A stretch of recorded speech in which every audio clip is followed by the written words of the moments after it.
Assalamualaikum warahmatullahi wabarakatuh. Selamat sore Ibu Sukma dan teman-teman semuanya.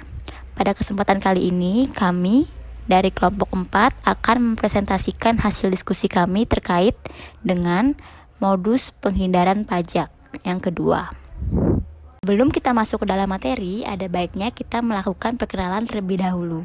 Kelompok 4 terdiri dari Eka Oktarianti, Kania Pratnya Paramita, Lailia Indrianti, dan Putu Tinezia Adira Safitri. Alokasi biaya administrasi dan umum atau overhead cost. Direktorat Jenderal Pajak melalui Surat Edaran Dirjen Pajak nomor SE 04-PJ7-1993 tanggal 3 Maret 1993 menyebutkan bahwa kekurang wajaran dari adanya praktek transfer pricing dapat terjadi atas yang pertama harga penjualan, yang kedua harga pembelian, yang ketiga alokasi biaya administrasi dan umum atau overhead cost, yang keempat pembebanan bunga atas pemberian pinjaman oleh pemegang saham atau shareholder loan, yang kelima pembayaran komisi, lisensi, franchise, sewa, royalti, imbalan atas jasa manajemen, imbalan atas jasa teknik, dan imbalan atas jasa lainnya, yang keenam pembelian harta perusahaan oleh pemegang saham atau pemilik atau pihak yang mempunyai hubungan istimewa yang lebih rendah dari harga pasar. Dan yang ketujuh, penjualan kepada pihak luar negeri melalui pihak ketiga yang kurang atau tidak mempunyai substansi usaha, misalnya dummy company, letterbox company, atau re-invoicing center. Jika pada slide sebelumnya dijelaskan bahwa salah satu kekurang wajaran dari adanya praktek transfer pricing yaitu alokasi biaya administrasi dan umum, maka di sini saya akan menjelaskan apa yang menjadi kekurang wajaran alokasi biaya administrasi dan umum atau overhead cost dalam transfer pricing. Kantor pusat perusahaan atau head office di luar negeri dari bentuk usaha tetap di Indonesia sering mengalokasikan biaya administrasi dan umum atau overhead cost kepada BUT tersebut. Nah, biaya yang dialokasikan tersebut antara lain yang pertama biaya training karyawan BUT di Indonesia yang diselenggarakan kantor pusat di luar negeri, lalu biaya perjalanan dinas direksi kantor pusat tersebut ke masing-masing BUT, lalu biaya administrasi atau manajemen lainnya dari kantor pusat yang merupakan biaya penyelenggaraan perusahaan, dan yang terakhir biaya riset dan pengembangan yang dikeluarkan kantor pusat. Alokasi biaya-biaya tersebut di atas diperbolehkan sepanjang sebanding dengan manfaat yang diperoleh masing-masing bentuk usaha tetap dan bukan merupakan duplikasi biaya. Nah, yang merupakan praktek transfer pricing dalam alokasi biaya administrasi dan umum yaitu perusahaan afiliasi yang berada di negara yang mempunyai tarif pajak yang relatif tinggi akan cenderung meninggikan biaya-biaya seperti imbalan atas jasa teknik dan imbalan atas jasa lainnya, sehingga keuntungannya kecil dan pajak yang dibayar juga kecil. Selanjutnya adalah praktik peminjaman pemegang saham.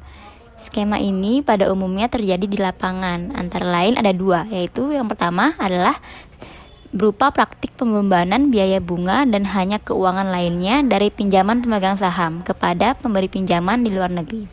Dari diagram di samping dijelaskan bahwa pemegang saham melakukan pinjaman kepada pihak luar negeri dengan jaminan jika PT ACG IND atau PT PMA dana pinjaman dari pemberi pinjaman dikirimkan kepada pemegang saham melalui PT ACG IND. Selanjutnya, dana ini digunakan seluruhnya oleh pemegang saham untuk investasi dan keperluan lainnya di luar kepentingan PT ACG IND. PT ACG IND membebankan seluruh biaya bunga dan biaya keuangan yang timbul kepada pemberi pinjaman di luar negeri. Selanjutnya adalah skema kedua, yaitu berupa praktik penghindaran PPh, pemotongan dan pemungutan atau withholding tax, di mana dalam kondisi ini kerugian yang dilaporkan oleh PT PMA sudah sangat besar. Maka praktik penghindaran pajak yang dilakukan adalah praktik penghindaran PPh, pemotongan dan pemungutan atau withholding tax. Praktik-praktik tersebut antara lain melalui yang pertama, praktik pinjaman tanpa bunga dari pemegang saham, di mana dalam hal ini induk di luar negeri memberikan pinjaman kepada anak perusahaan atau PT PMA di Indonesia tanpa membebani kewajiban membayar bunga. Dengan tidak adanya bunga dibayarkan tersebut, maka tidak ada pemotongan PPh atau PPh pasal 26 yang dilakukan oleh anak perusahaan. Yang kedua adalah praktik pemakaian bahan baku untuk membuat produk sejenis dengan produk yang dihasilkan oleh induk perusahaan di luar negeri dan pemakaian merek dagang induk perusahaan tanpa pembayaran royalti kepada induk perusahaan di luar negeri. Baiklah, selanjutnya kita akan membahas mengenai modus penghindaran pajak atas royalti. Royalti memiliki berbagai macam interpretasi dalam pendefinisiannya. Menurut Holmes, 2007, royalti didefinisikan sebagai pembayaran untuk penggunaan aset tak berwujud atau intangible asset. Namun, kini definisi royalti juga mencakup pembayaran atas penggunaan hak kekayaan intelektual.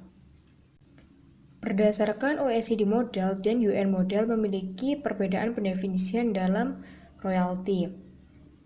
OECD Model mendefinisikan royalti merupakan setiap pembayaran dalam bentuk apapun yang diterima sebagai imbalan atas penggunaan atau hak untuk menggunakan hak cipta kesastraan, karya seni atau karya ilmiah termasuk film-film sinematografi, paten, merek, dagang, desain atau model, rencana, formula atau proses rahasia, atau untuk informasi mengenai pengalaman di bidang industri, perdagangan, dan ilmu pengetahuan. Pada OECD Model tahun 1992, pembayaran yang diterima untuk menggunakan hak atau untuk menggunakan perlengkapan perindustrian, perdagangan, ilmiah dihapus dari definisi royalti sebagai tindak lanjut daripada penerapan Equipment Leasing Report pada tahun 1983.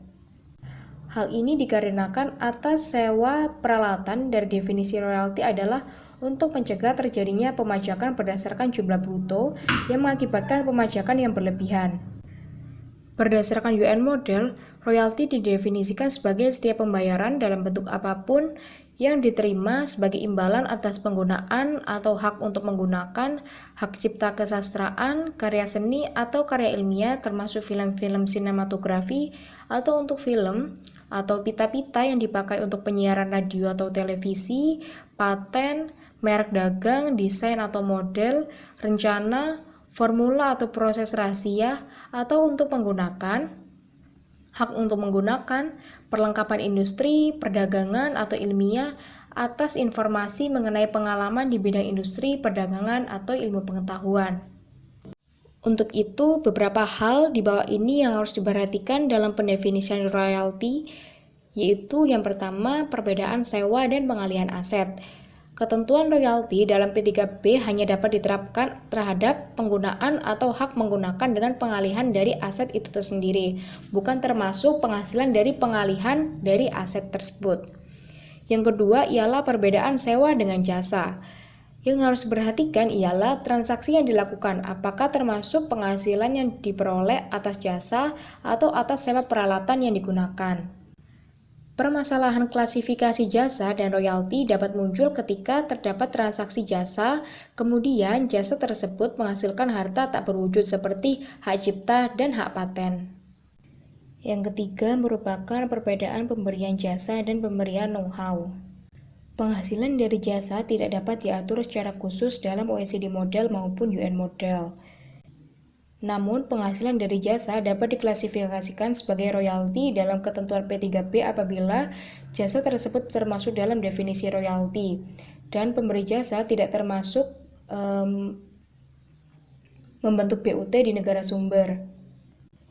Dalam konteks ini yang dapat dibedakan ialah ketentuan pemberi jasa yang menggunakan ilmunya atau know-how untuk tidak dimaksudkan mengajarkan kepada si penerima jasa. Yang keempat terdapat royalti dan software.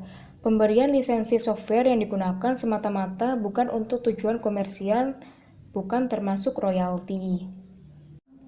Berikut ini beberapa model penghindaran pajak atas royalti. Yang pertama, penghindaran yang dilakukan oleh Nike yang diunggah di DTC dengan judul meminimalisir royalti, Nike tersandung kasus pajak. Hal itu dikarenakan daya tarik bagi perusahaan multinasional atas negara Belanda lebih tinggi karena perundangan pajak di Belanda lebih ramah terhadap perusahaan serta pejabat di sana juga lebih akomodatif. Modus yang dilakukan oleh Nike ialah dengan mengalokasikan kepemilikan merek dagang dan kekayaan intelektual lainnya kepada anak perusahaan di Bermuda yang tidak memiliki pajak penghasilan perusahaan. Kemudian, anak perusahaan Nike di Hilversum membayar royalti untuk penggunaan merek dagang ke Bermuda. Royalti dihitung sebagai pengeluaran usaha, maka dari itu dia tidak dikenakan pajak di negara Belanda. Selain itu, Nike juga melakukan beberapa strategi lainnya, diantaranya dengan menekan tagihan pajak Nike di Amerika Serikat dan memangkas tarif pajak di seluruh dunia menjadi 13% pada tahun 2017 dari 35% pada tahun 2006. Modus pengindaran pajak yang lain dilakukan oleh Starbucks seperti yang diunggah oleh BBC.com dengan judul Starbucks Amazon dikritik karena pajak. Parlemen Inggris mengkritik sejumlah perusahaan global termasuk Starbucks dan Amazon karena hanya membayar pajak yang rendah. Perusahaan-perusahaan internasional itu diduga meraup hasil penjualan ratusan juta pound sterling setiap tahun. Misalnya Starbucks mendapatkan hasil penjualan sebesar 400 juta pound sterling di Inggris pada tahun lalu, namun dia tidak membayar pajak perusahaan sama sekali. Karena sebagian besar keuntungan yang didapatkan dikirimkan ke perusahaan cabang di Belanda dalam bentuk royalti. Parlemen Inggris mengatakan bahwa perusahaan-perusahaan yang berkantor di Inggris diisyaratkan membayar pajak perusahaan dari keuntungan tempat perusahaan itu sendiri beroperasi. Baiklah, dua kasus tersebut merupakan kasus penghindaran pajak atas royalti. Untuk subbab selanjutnya akan dijelaskan oleh rekan saya. Selanjutnya, saya akan menjelaskan materi tentang pembayaran jasa intragrup. Berdasarkan Peraturan Direktorat Jenderal Pajak Nomor 22/PJ/2013, jasa intragrup adalah aktivitas yang diberikan oleh suatu pihak dalam suatu grup usaha yang memberikan manfaat bagi satu atau lebih anggota lain dalam grup usahanya. Salah satu bentuk jasa intragrup yaitu melalui pemberian jasa manajemen, jasa teknik, atau jasa lainnya dari satu entitas atau pemberi jasa di negara dengan tarif pajak rendah memberikan jasa kepada entitas lainnya di negara dengan tarif pajak yang tinggi. Melalui skema tersebut, maka MNC dapat mengakui service expense sebagai beban yang akan menjadi pengurang penghasilan bagi entitas di negara yang memiliki tarif tinggi, sedangkan bagi entitas pemberi jasa akan menjadi tambahan penghasilan di negara dengan tarif pajak rendah. Pada kondisi inilah, penghasilan kena pajak akan berpindah dari entitas di negara tarif pajak tinggi ke entitas di negara tarif pajak yang rendah atau profit shifting melalui pemberian intragroup service. Metode-metode yang dapat digunakan dalam penilaian kewajaran nilai pembebanan jasa antara lain: 1. Metode perbandingan harga antara pihak yang independen atau comparable uncontrolled price. Yang kedua, cost plus method. 3. Transactional profit method. Sedangkan mekanisme pengujian kewajaran pembayaran yang dilakukan wajib pajak atas jasa dari pihak afiliasi adalah sebagai berikut.